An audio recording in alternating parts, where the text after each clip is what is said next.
Hey there, welcome back to Not Perfectly Okay, and that's all right.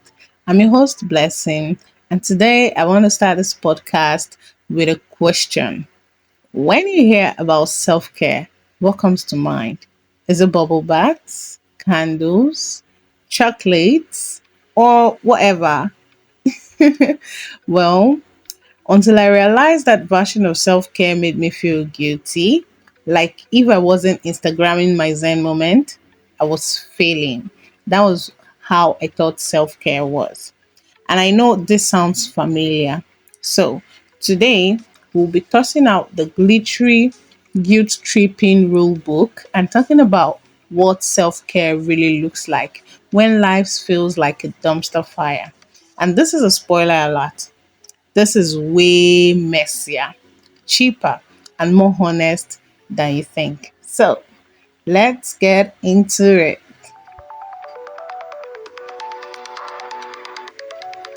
Now, I want to share with you guys the day I realized my self care was making me miserable. Like a few years ago, I decided to fix my burnout by jumping on the latest self care trend, and that is daily journaling. I bought a fancy notebook, I lit a candle, and sat down to pour my heart into the page. Well, I only ended up staring at blank paper for over 20 minutes, stressed about how to journal.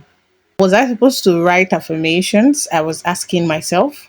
Was I supposed to vent or track the gratitude? I mean, the pressure to do it perfectly made me want to throw the notebook out the window. But that's when it hit me. Self care isn't about following someone else's script, it's about listening to what your mind and body actually needs, even if it's unglamorous, weird, or just small. So, today, let's talk about how to care for yourself without the pressure to make it pretty. Let's dismantle the biggest lie about self care, that it's indulgent or selfish. Here's the truth, you can't pour from an empty cup. But what if your cup feels shattered? What if you're running on fumes? I used to think prioritizing myself meant letting others down. Then, during a brutal work week, I hit a wall. My therapist asked, "What's one tiny thing you can do for yourself today?" I said, "Eat a chocolate bar instead of skipping lunch." That's it. No spa day, no life overhaul, just a chocolate bar. Now, know that small acts matter. So let's redefine self care as survival, not selfishness. And that brings us to our homework for this episode. Now, for this homework, it's always a no pressure homework. Okay. Here is what you have to do. You have to create a micro care menu. Okay. And the number one on this list is to brainstorm 5 tiny care acts that take less than 5 minutes and cost zero money. For example, you can stare at the sky for 60 seconds.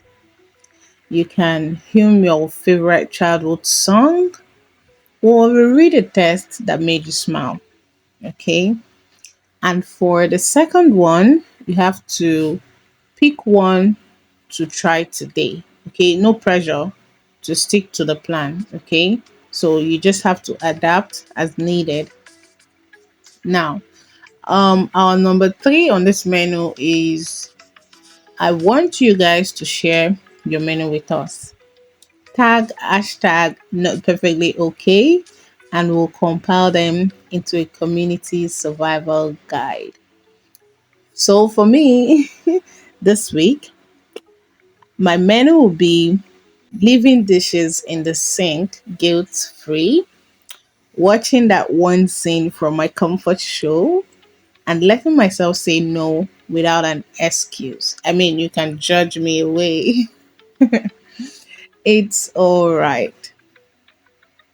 Now, we do this on our podcast where we ask our listeners, okay, to share their messy or their not perfect okay trip with us. And for our episode one, you all shared your not perfectly okay moments. One of them says, I ate cold pizza for breakfast because cooking felt impossible. I cancelled plans to watch Netflix in my bathrobe. No regrets. I told my friend I couldn't fix her problem, and it was a relief. I mean, these are real self care, honoring your limits even when it's uncomfortable. Now, guys, thank you for giving yourself permission to prioritize you today. If this episode speaks to you, share it with someone who needs to hear because self care isn't selfish, it's survival. Now, our next week episode is going to be the bomb, and you don't want to miss that episode. Okay, I would have given you an expo, but no, you have to be here to get it. Okay, but until then, remember you don't need a scented candle to prove you're caring for yourself. Sometimes you just need a chocolate bar or three. So take care, friends. See you next week.